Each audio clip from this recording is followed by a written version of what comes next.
primeira coisa que vai ajudar você a melhorar o seu dia, apesar do seu pensamento, é não pegar o embalo do pensamento que escraviza você. Não pegar o embalo do pensamento ruim que começou naquele momento. Como é esse não pegar o embalo? Nós não temos como evitar os pensamentos, mas lembrando que eles são apenas pensamentos. E de repente começa aquele pensamento: nossa, eu vou ter que fazer aquilo hoje, aquela pessoa tá me cobrando, caramba, ainda não deu tempo, não vai dar certo para eu pagar todas as minhas contas esse mês, estou começando a ficar muito preocupado com isso, porque você sabe, né, começou a surgir, meu pneu furou, meu carro quebrou, a geladeira tá ruim e agora não sei como é que... Aí começa.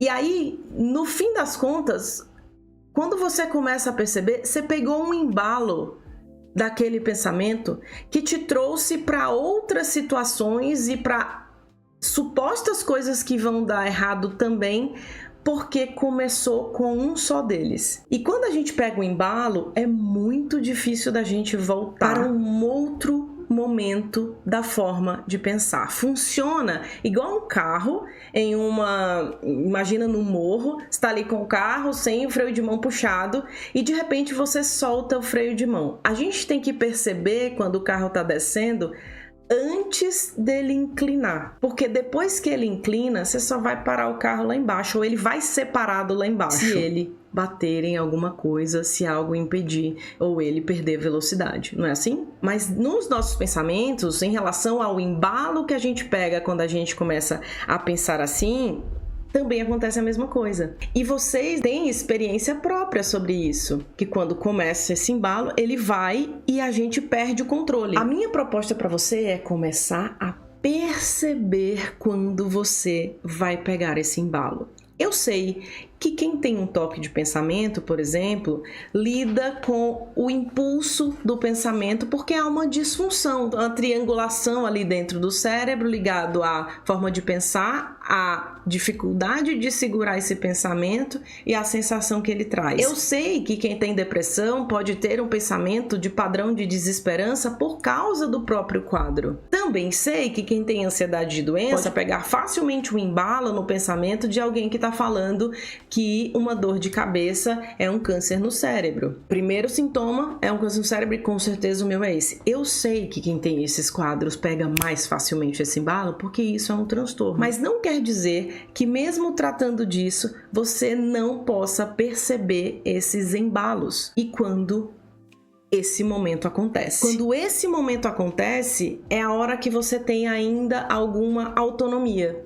antes do carro descer completamente a ladeira. Um outro transtorno também é que as pessoas pegam um embalo fácil. Quem tá entrando num quadro de esgotamento, abrindo um quadro de burnout. Se fala do trabalho, a pessoa pega um embalo sobre que droga, eu vou ter que entregar mais uma coisa, o meu chefe vai me cobrar, vou já responder mais 50 e-mails, e aí te invade tudo isso. E como a gente faz para não pegar esse embalo? Algumas coisas você pode fazer. Uma delas, quem estava aqui na live que a gente falou de música, nós falamos de música e pedimos para vocês montarem uma playlist. Se você não viu essa live tem partes dela aqui no canal que você pode acessar, o que nós falamos da importância da música para o cérebro, o efeito da música no cérebro, inclusive em quadros de problemas cognitivos, e nós falamos de uma playlist. Nesse momento, uma das coisas que você pode fazer é iniciar uma música de alto impacto em você. Não é qualquer música. A gente está falando de pensamento que invade, de pensamento que tem força. Não dá para botar só uma musiquinha na rádio, uma musiquinha qualquer. Precisa ser uma música de alto impacto.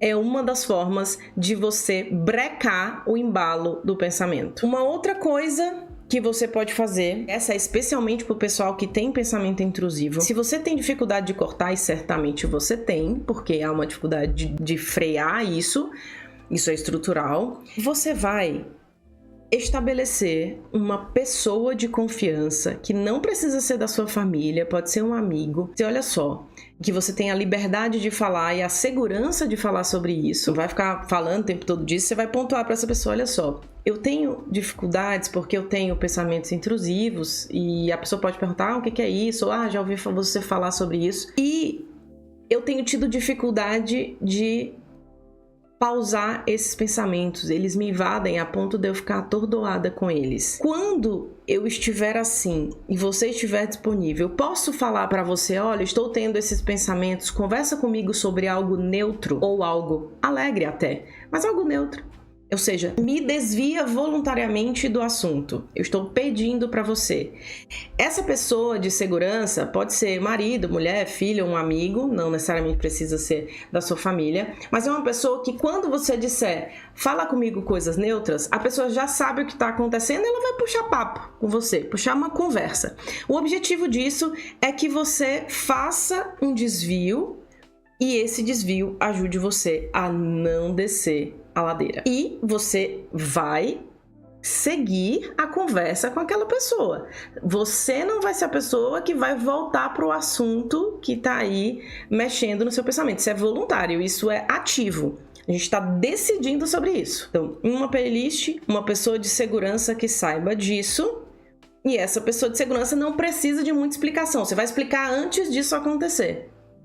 Você vai dizer, conversa comigo sobre coisas neutras, ela não vai perguntar, o que está acontecendo? O que foi? Não sei o que. Não, ela já sabe o que é, ela só vai, e aí, como é que tá? Bota o dia, eu tava fazendo tal coisa, e vai falar de coisas neutras, certo? Isso funciona muito, especialmente nos intrusivos, mas também quando você está muito preocupada, especialmente porque o padrão de preocupação toma conta. Dentro ainda desse primeiro item, para você não pegar o embalo do pensamento, detecte quando passar de segundos reclamando de algo ou perdido em um pensamento e rompa com esse embalo propositalmente. Qual a diferença do que a gente estava falando antes? Você precisa, a partir de agora que a gente está conversando sobre isso, você vai detectar quando já tem alguns segundos que você começou a pensar sobre algo. E aqui não é necessariamente sobre intrusivo, a gente está falando de pensamentos de forma geral, porque o nosso padrão normal é um padrão reclamador. A gente facilmente se vincula a alguém que está reclamando em algo.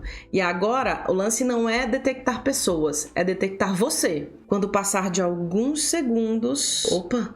Nossa, hoje tá difícil, viu? Pô, calor danado, tá complicado o dia de hoje, a gente fica passando mal. E aí, rapidamente outra pessoa vai chegar, é mesmo? Nossa, tá muito calor aqui, você viu, tá 30 graus em São Paulo essa hora. E aqui no Mato Grosso tá mais quente. Percebeu que a gente ficou... Vocês viram que a gente falou disso? Em poucos segundos rapidinho a gente brecou aqui e a gente não ficou reclamando do calor. A ideia é essa. Passou, tá ruim mesmo, isso aqui é ruim, breca. Você vai fazer isso voluntariamente a partir de hoje, pensando nisso. Porque às vezes as coisas são muito óbvias, mas a gente tem problema na vida com aquilo que é óbvio e com aquilo que é diário, né? Isso é diário, é quase óbvio, mas você não está acostumado a voluntariamente brecar em segundos. Isso vai fazer diferença. Se uma pessoa na sua vida, seja essa pessoa mulher, marido, filho, sogra, nora, genro, cunhado, cunhada, qualquer pessoa aí na sua vida, tem um padrão reforçador dos seus pensamentos negativos, preste atenção. Se essa pessoa tem um padrão de comportamento reforçador de pensamentos negativos, você também vai detectar quando ela estiver reforçando os seus e vai distanciar. Distanciar-se das pessoas não é romper com elas. Sei que acontecem rompimentos, mas o que eu estou falando aqui não é de rompimento. Estou falando de deixar a pessoa com o padrão de comportamento e de discurso dela e não adotar como seu. E esse distanciamento não precisa ser físico, é um distanciamento daquele tipo de conversa. Isso é uma coisa que precisa ficar muito clara se eu não falei de forma muito clara. Às vezes você mora muito perto, as famílias estão sempre se encontrando, você não vai, eu não vou participar daquela festa da minha família porque tem fulano. Não.